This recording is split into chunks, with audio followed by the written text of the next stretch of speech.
ہمارے درمیان ابھی حضرت علامہ مولانا اشرف صاحب حضرت کی گرامی چل رہا ہے، تو ہمارے درمیان اور ایک دعا ہے ہمارے مدرس صاحب کی خواہش میں نہیں ہے، اس لیے کہ حضرت جو ہے جامعہ نظامیہ سے تعلیم، پھر اس کے بعد یہاں استاد کرنے کے بعد پھر آپ جو ہے مصر گئے، مصر میں وہاں آپ نے اور تعلیم حاصل فرمائی، وہاں کے سرٹیفکیٹ صاحب نے حاصل فرمائے، وہاں کے ماحول میں رہے، وہاں کے حالات کو دیکھا، تو ہمارے مدرس صاحب کی خواہش نہیں ہے کہ وہاں کے ماحول کو، وہاں کے معاشرے کو، وہاں کی کیفیات کو، وہاں کے لوگوں کی ماحول ہے اس کو اس سلسلے سے ذکر کرتے ہوئے نوجوانوں کے لیے علمی نصیحت، علم کی طرف توجہ کرنے کے لیے، اخلاق کو سنبھالنے کے لیے نصیحت فرمانے کی خواہش کر رہے ہیں۔ تو میں حضرت اللہ کی خدمت میں پیش کرتا ہوں حضرت علامہ مولانا مفتی خالد القادری صاحب دامت برکاتہ العالیہ۔ اس سے قبل کہ میں ہمارے ایک رسم گوشی ہوئی ہے تو اس کے لیے میں مسجد اعلیٰ کے متولی صاحب عالی جناب الحاج عبدالنبی صاحب سے خواہش کرتا ہوں کہ وہ علماء کرام کی گوشی فرمائیں۔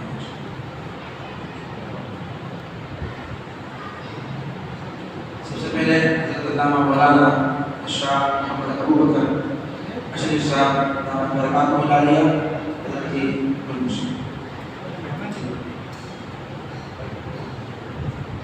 میں جناب یونس قادری صاحب سے یونس قادری صاحب سے خواہش کرتا ہوں مزید شیخ صاحب تشریف لائیں، حیدرآباد سے تشریف لائے حضرت علامہ مولانا خالد القادری صاحب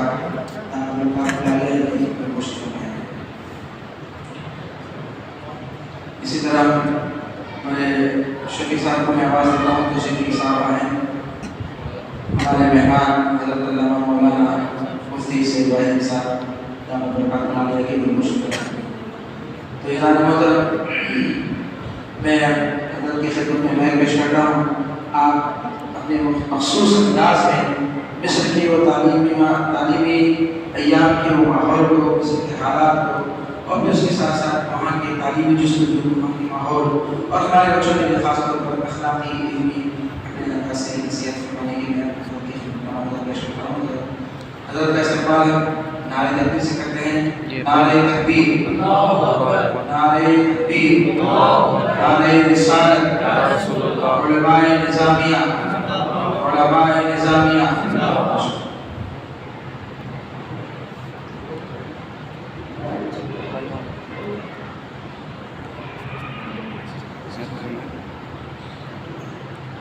الحمد لله رب العالمين والصلاة والسلام على سيد الأنبياء والمرسلين وعلى آله وصحبه أجمعين، أما بعد، فقد قال الله سبحانه وتعالى في كلامه: أعوذ بالله من الشيطان الرجيم، بسم الله الرحمن الرحيم: والذين معه أشداء على الكفار رحماء بينهم، صدق الله العظيم۔ وقال تعالى جلالا وإكراما لنبيه الكريم: إن الله وملائكته يصلون على النبي يا أيها الذين آمنوا صلوا عليه وسلموا تسليما اللهم صل على سيدنا شفيعنا حبيبنا مولانا محمد وعلى آله وأصحابه أفضل صلواتك وعلى رحماتك وبارك وسلم۔ حضرت علامہ مولانا ابو بکر شفیع صاحب حفظہ اللہ تعالی، حضرت علامہ مولانا مفتی سید ابراہیم صاحب نائب شیخ المفتی اور نائب مفتی جامعہ نظامیہ، حضرت علامہ مولانا ابو بکر صاحب حفظہ اللہ تعالی امام و خطیب مسجد حاضہ، بزرگ افراد، معزز سامعین، طلباء ساتھیوں، جیسا کہ ابھی آپ مولانا سید واحد علی صاحب سے سیدنا عثمان غنی رضی اللہ تعالیٰ عنہ کی فضیلت سماعت کر رہے تھے، اور اشرف سے خواہش کی گئی کہ جو ایک بہت ہی مبارک ملک ہے، مصر کہا جاتا ہے، اس حوالے سے کچھ آپ کے سامنے عرض کروں۔ اللہ نے محترم، چونکہ حضرت سیدنا عثمان غنی رضی اللہ تعالیٰ عنہ کا مبارک جلسہ ہے، میں حضرت کے تعلق سے تبرک پر ایک بات بولتے ہوئے اس بات کی مجھے خواہش کی گئی ہے، میں آپ کے سامنے بتاؤں گا تاکہ آپ کو پتہ چلے کہ وہاں کا ماحول کس طرح سے ہے اور کس طرح وہاں پر علم کو پروان چڑھایا جاتا ہے۔ حضرت سیدنا عثمان غنی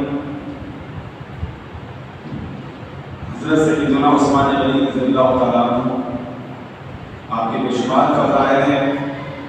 ایک بات بطور تبرک جو میں آپ سے کہنا چاہتا ہوں، روایت میں آتا ہے کہ آپ کے بارے میں فرمایا گیا کہ حضرت عثمان بن عفان نے 2 مرتبہ جنت خرید دی، 2 مرتبہ جنت خرید دی۔ تفصیلات کا موقع نہیں ہے، اور امام صاحب سے آپ نے سنا بھی ہے، کہ میں نے سنا بھی ہے مفتی صاحب سے، کس طرح سے حضرت عثمان غنی رضی اللہ تعالیٰ عنہ کی خدمات اس دین اسلام کے لیے ہے، اس طرح سے انہوں نے اپنے مال کو اور اپنی تجارت کے ذریعے سے اس دین کو تفریح پہنچائی، اس کا ہم اندازہ نہیں کر سکتے۔ تو اس بات کا ہم کو پتہ چلتا ہے حضرت کی سیرت پڑھ کر کہ جب بھی کوئی کام ہوتا ہے دین کا، ہم کو پیچھے نہیں ہٹنا چاہیے، آگے بڑھنا چاہیے۔ جیسے کہ حضرت عثمان رضی اللہ تعالیٰ عنہ آگے بڑھے ہیں اور انہوں نے دین کے لیے اپنا سب کچھ قربان کیا ہے۔ تو عزیزان محترم، حضرت عثمان غنی رضی اللہ تعالیٰ عنہ کا مقام مرتبہ تو بہت اونچا ہے، اور جہاں تک رہی اس بات سے مجھے خواہش کی ہے کہ مصر کے بارے میں کیا ہے، مصر کیا ہے اور وہاں کی اہمیت کیا ہے، تو میں آپ کو یہ بتانا چاہتا ہوں۔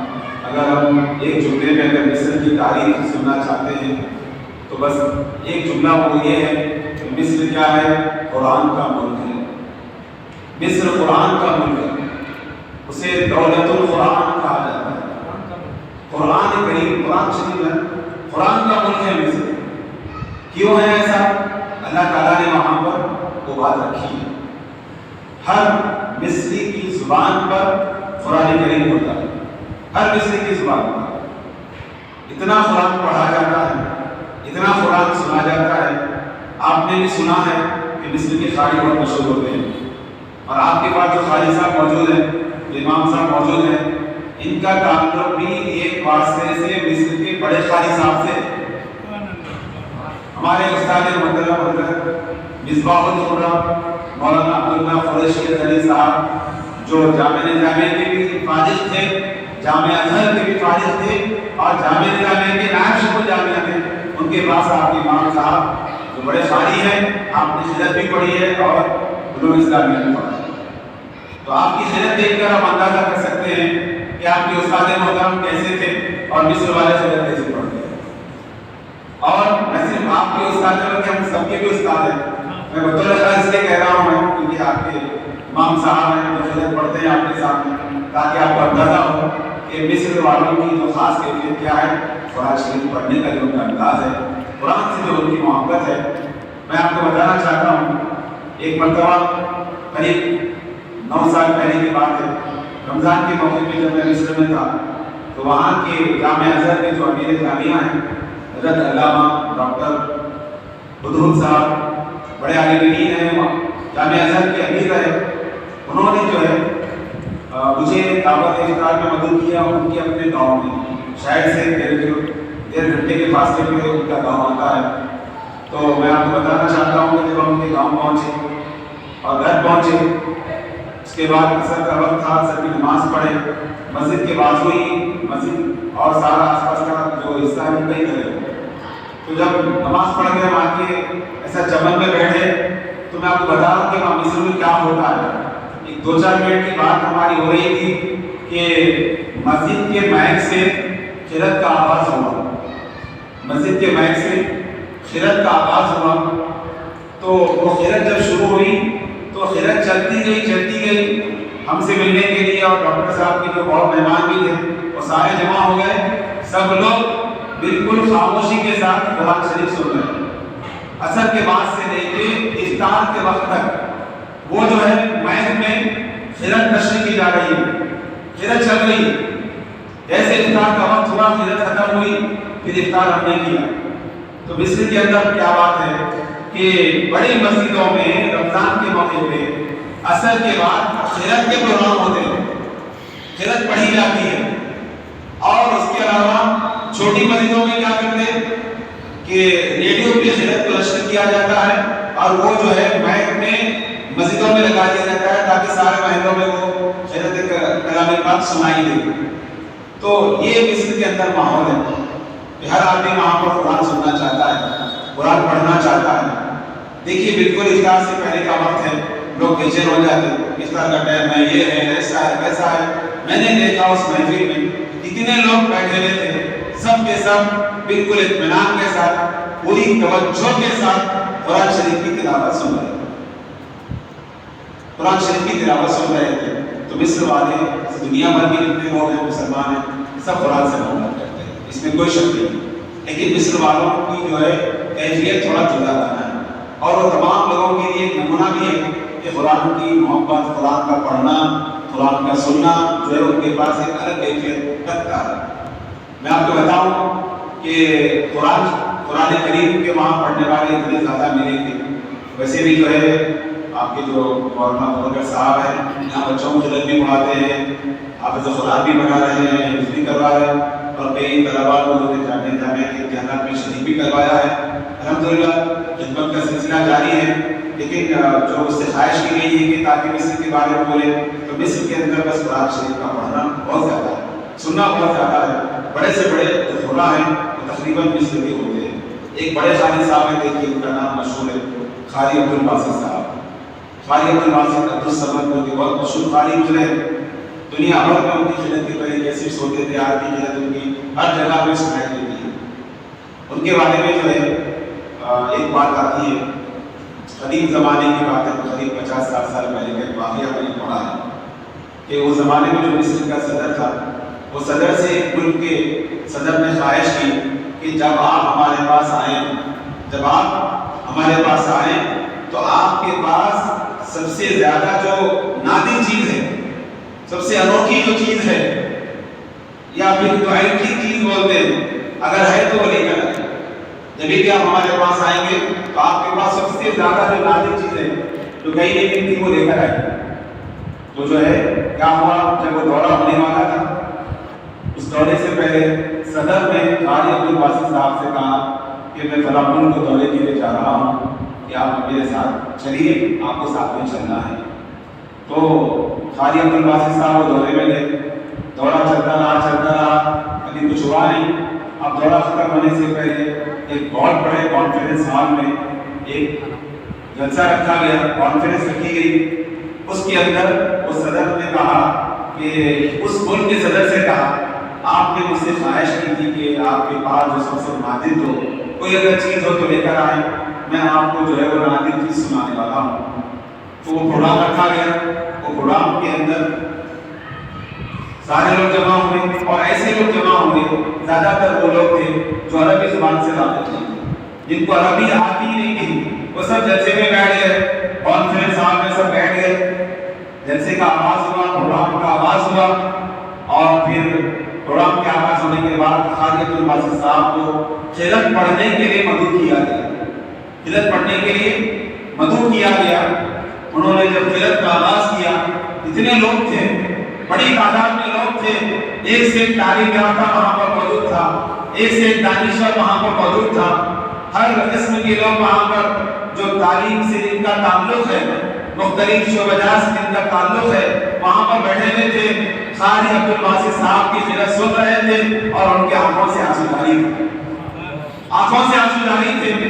وہ جو ہے عربی تو نہیں سمجھ پا رہے تھے، لیکن قرآن کریم کے پڑھنے کی جو کیفیت ہے اس سے محظوظ ہو رہے تھے اور جو ہے اس سے متاثر ہو کر ان کے آنکھوں سے آنسو جاری تھے.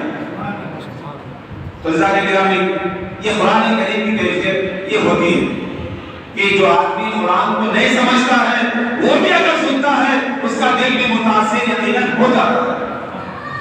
تو جب جو ہے ایسے لوگ سنیں جن کا تعلق دین سے نہیں ہے، قرآن سے کوئی تعلق نہیں ہے، جب وہ توجہ کے ساتھ انہوں نے سنا، جب ان کے دل پگھل گئے، ان کے دل متاثر ہو گئے، تو بتائیے جب ہم قرآن سنتے ہیں تو ہمارے دلوں کے اندر بھی وہ کیفیت پیدا ہونی چاہیے، ہمارے دلوں کے اندر بھی وہ کیفیت پیدا ہونی چاہیے۔ تو مصر کے اندر بس قرآن شریف سے بہت زیادہ جو ہے لگاؤ ہے، اور علم بھی ماشاءاللہ وہاں پر بہت زیادہ ہے۔ سب سے بڑی بات یہ ہے کہ وہاں پر جامعہ ازہر موجود ہے، جو 1080 سال پہلے قائم کیا گیا تھا، 1080 سال پہلے قائم کیا گیا، الحمدللہ آج بھی قائم ہے۔ وہاں پر لاکھوں کی تعداد میں بچے تعلیم حاصل کرتے ہیں، دنیا بھر کے طلباء وہاں پر تعلیم حاصل کرتے ہیں، لاکھوں کی تعداد میں بچے پڑھتے ہیں، لاکھوں کی تعداد میں بچے پڑھتے ہیں۔ میں آپ کو بتاتا ہوں کہ مصر کے اندر جامعہ ازہر سے، جامعہ ازہر کا ایک شعبہ ہے، اس کو ہم شعبہ حفظ بولتے ہیں اردو زبان میں، تو شعبہ حفظ میں گزشتہ سال کی بات بتا رہا ہوں، پورے مصر میں جو حفظ کے شعبے میں ایڈمیشن لینے والے جو طلباء ہیں، وہ تعداد دیکھ کے جو ہے ہم کو بھی دلچسپی ہمارے اندر میں پیدا ہو سکتی ہے۔ تو تعداد کیا تھی جو لوگ ایڈمیشن لیے حفظ میں، تو بتا گیا کہ 5 لاکھ طلباء، 5 لاکھ طلباء حفظ کے شعبے میں ایڈمیشن لیے۔ گزشتہ سال کی بات بتا رہا ہوں، جو ریکارڈ میں پڑھا ہوں آپ کے سامنے بتا رہا ہوں، 5 لاکھ طلباء حفظ کے میدان حفظ کرنے کے لیے ایڈمیشن لیے۔ اور جیسے جامعہ کو آپ دیکھتے ہیں، جامعہ ماشاءاللہ ہندوستان کا بہت بڑا جامعہ ہے، الحمدللہ شیخ الاسلام نے اس کو قائم کیا ہے۔ تو جامعہ ہے، مکمل یونیورسٹی ہے، جامعہ ازہر دنیا کا بڑا جامعہ ہے، یونیورسٹی ہے۔ تو وہاں پر بالکل پی ایچ ڈی تک تعلیم ہوتی ہے، ہم جانتے ہیں ہر یونیورسٹی میں ہوتی ہے، لیکن ان کے بعد جو قرآن سے جو لگاؤ ہے نا، وہ لگاؤ کی کیفیت یہ ہے کہ آپ اگر وہاں پر 10ویں جماعت کے برابر بھی عالم کورس پڑھیں گے، یا انٹرمیڈیٹ جو فرسٹ ایئر سیکنڈ ایئر ہوتا ہے، یا پھر بی اے کے برابر یا ایم اے کے برابر عالم کورس کا کوئی بھی شعبہ پڑھیں گے، تو سب سے پہلا امتحان وہ قرآن کا لیتے ہیں، قرآن سے ان کا ایسا لگاؤ ہے، پہلا امتحان قرآن کا لیتے ہیں، اس کے بعد تفسیر، حدیث شریف، فقہ اور عقیدہ، پھر ادب، عربی زبان، یہ سب چیزیں ہوتی ہیں ایک سے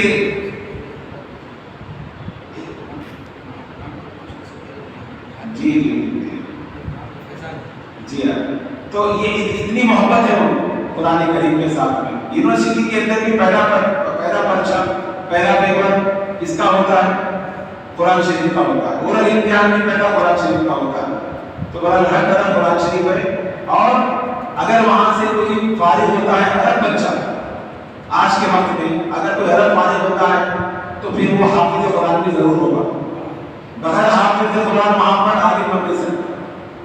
لیکن یہ دنیا بھر کے طلباء کے لیے ایسی تھا، بعد میں دنیا بھر کے طلباء کے لیے جو ہے کچھ چھوٹ بھی دی گئی ہے، اتنے پارے بھی اگر کریں گے تو آپ فاضل محاسن وہاں کے بن سکتے ہیں، کامل وہاں کے بن سکتے ہیں۔ تو یہ قرآن کریم کے ساتھ ان کی محبت ہے، ان کا تعلق ہے۔ تو عزیزان محترم، ایک اہم بات بول کے میں اپنی بات ختم کرتا ہوں کہ وہاں پر دین کیسے پہنچا، ایمان کیسے پہنچا مصر میں، پھر بعد میں یہ کیفیت کیسی آئی ہے۔ تو پھر اللہ کا فضل ہے، اللہ تعالیٰ نے ان کو عطا کیا۔ ان کی آوازیں ہیں، وہ اچھی آواز ہوتی ہے ان کی، تو اچھی آواز کو وہ لوگ جو ہے قرآن کریم پڑھنے میں لگاتے ہیں، یہ اچھی بات ہے۔ تو ہم بھی جو ہے قرآن کریم پڑھیں، یہاں پر مولانا استفادہ کیا۔ خاص بات یہ ہے کہ بیان کیا جاتا ہے کہ مصر میں حضرت عمر فاروق رضی اللہ عنہ کے زمانے میں وہاں پر اسلام پہنچا۔ وہاں کے جو بادشاہ تھے وہ فرعون کے زمانے سے ان کا سلسلہ چل رہا ہے۔ فرعون جو ہے، آپ نے پڑھا ہے فرعون کے بارے میں، وہ سلسلہ چل رہا تھا بادشاہوں کا۔ حضرت عمر کے زمانے میں وہاں پر دین پہنچا اور مصر فتح ہوا، حضرت عمرو بن عاص رضی اللہ تعالیٰ عنہ کے ہاتھ ہوا۔ وہاں گورنر تھے آپ وہاں پر سپہ سالار بن کر گئے، فتح کی، بعد میں آپ وہاں کے گورنر بنے۔ ایک خاص بات یہ ہے کہ حضرت عمرو بن عاص رضی اللہ تعالیٰ عنہ نے مصر میں ایک مسجد بنائی ہے، وہ مسجد آج بھی موجود ہے، وہ مسجد کا نام بھی مسجد عمرو بن عاص ہے رضی اللہ تعالیٰ عنہ۔ تو مسجد کے بارے میں کہا جاتا ہے کہ 72 صحابہ نے اس مسجد کا قبلہ متعین کیا۔ 72 صحابہ نے فتح ہونے کے بعد 72 صحابہ نے مسجد کا قبلہ متعین کیا کہ مصر میں قبلہ کس جانب ہوگا۔ 72 صحابہ نے کیا تھا، وہ اتنی تاریخی مسجد ہے۔ آدھی قاہرہ میں مسجد موجود ہے، آپ کبھی جاتے ہیں تو آپ وہاں پر دیکھ سکتے ہیں۔ تو عزیزان محترم کہ یہ تو اس طرح کے پہلے جو لوگ تھے فرعون سے ان کا تعلق تھا، خبتی تھے، کسی اور دین کے ماننے والے تھے۔ جب دین وہاں پر پہنچا وہ مکمل دین کے پیروکار ہو گئے، دین سے ایسے وابستہ ہو گئے کہ قرآن کریم کے پڑھنے والے بن گئے۔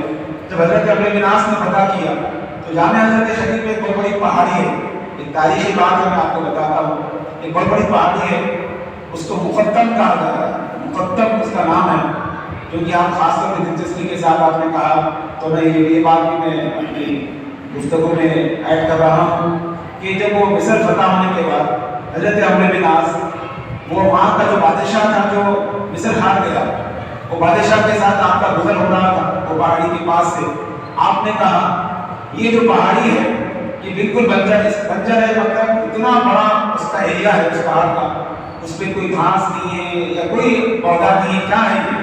تو اس بادشاہ نے کہا قدیم زمانے سے مصر کا جتنا بھی معاملہ ہوتا ہے، مصر کے اندر جو کھیتی ہوتی ہے، جو پانی ملتا ہے وہ صرف دریائے نیل سے ہوتا ہے۔ دریائے نیل ایک مشہور دریا ہے دنیا کا، بلکہ دنیا کا سب سے بڑا دریا ہے، جو مصر کے اندر بھی بہتا ہے پھر سمندر میں جا کے ملتا ہے۔ تو بادشاہ نے کہا کہ جو ہے ہماری جتنی بھی ضروریات ہیں پانی کی وہ صرف دریائے نیل سے ہوتی ہیں۔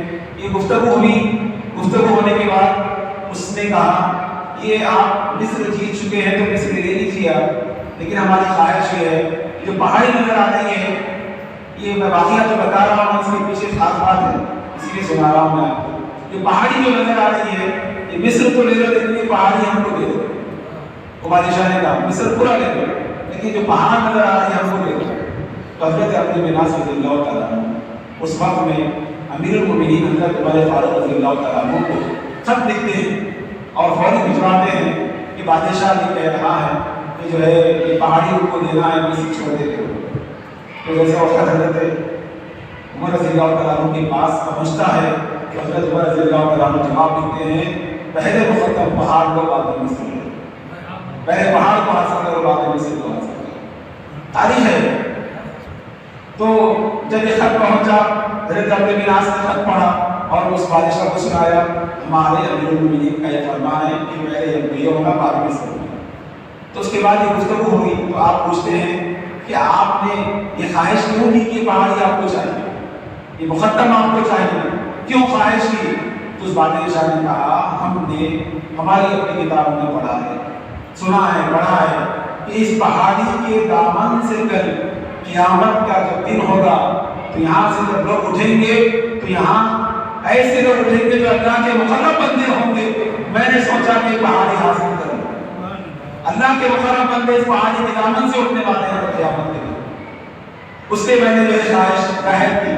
تو حضرت عمرو بن عاص رضی اللہ تعالیٰ عنہ اس وقت میں دس دعا کرتے ہیں اللہ تعالیٰ جو تیرے مقرب بندے اس پہاڑی کے دامن سے اٹھنے والے ہیں مجھ کو بھی تو اس میں شامل فرما دے، مجھ کو بھی تو اس میں شامل فرما دے۔ عزیزان محترم حضرت کا جب وصال ہوا تو اسی پہاڑی کے دامن میں ان کا مزار بنایا گیا، وہاں پر ان کی تدفین کی گئی۔ وہاں پر کئی صحابہ کرام کے مزارات ہیں، کئی اہل بیت اطہار کے مزارات ہیں اور کئی بڑے بڑے محدثین، فقہاء، علماء، مفسرین، ایک سے ایک بڑے سے بڑے عالم کی وہاں پر مزار موجود ہے۔ اگر ہم زیارت کرنے نکلتے ہیں شاید ایک دن میں تو جو ہے کبھی بھی ہم پوری زیارت نہیں کر پاتے، جہاں بھی نظر اٹھا کے دیکھتے ہیں تفصیل لکھی ہوئی ہے، کوئی بڑے بزرگ موجود ہیں، کوئی بڑے ولی اللہ ہیں، کوئی بڑے مفسر ہیں، بڑے فقیہ ہیں، ایک سے بڑے عالم ہیں، وہ سارا جو ہے اس کے اطراف میں ہزاروں خبریں موجود ہیں اس پہاڑی کے اطراف میں۔ بہرحال محترم یہ چند باتیں تھی مصر سے متعلق۔ خاص بات یہ ہے کہ جو ہے جب اتنے بڑے لوگ وہاں پر پہنچے تو ان کے زمانے سے لے کر آج تک وہاں پر علم کا سلسلہ چلا آ رہا ہے، علم کا سلسلہ چلا آ رہا ہے۔ اور وہاں کے معاشرے میں خاص بات یہ ہے کہ ماشاءاللہ ہمارے پاس کی بات ایسی ہے الحمدللہ، ایسی بات نہیں ہے کہ یہاں پر نہیں ہے، لیکن ان کی خاص بات بتا رہا ہوں کہ وہ علم کو بہت پسند کرتے ہیں، قرآن کریم کو پسند کرتے ہیں اور قرآن کے پڑھنے کو پسند کرتے ہیں، عربی زبان کو پسند کرتے ہیں۔ اور الحمدللہ ہمارے پاس بھی ماشاءاللہ بہت سارے مدارس ہیں اور خاص طور پر ازہر ہند جامعہ نظامیہ کی وجہ سے یہاں پر بھی دکن میں، ہندوستان میں خاص طور پہ ساؤتھ انڈیا میں جو ہے علم کی شمع یہاں پر روشن ہے. تاکہ اللہ سے دعا کہ اللہ سبحانہ تعالیٰ ہم تمام کو علم دین سے سرفراز فرمائے اور ہمارے نسلوں کو علم سے روشناس فرمائے. اللہ تعالیٰ امام صاحب اور جنہوں نے جلسے کا انعقاد کیا ہے اللہ تعالیٰ تمام کو خیر عطا فرما, سب کو جو ہے اللہ تعالیٰ برکتیں عطا فرما, اس جلسے کو قبول فرما, جتنے حاضرین کی دعائیں اللہ تعالیٰ سب کو قبول فرما. وصلی اللہ تعالیٰ علیہ وسلم سیدنا محمد وعلی آلہ وصحبہ اجمعین والحمد للہ.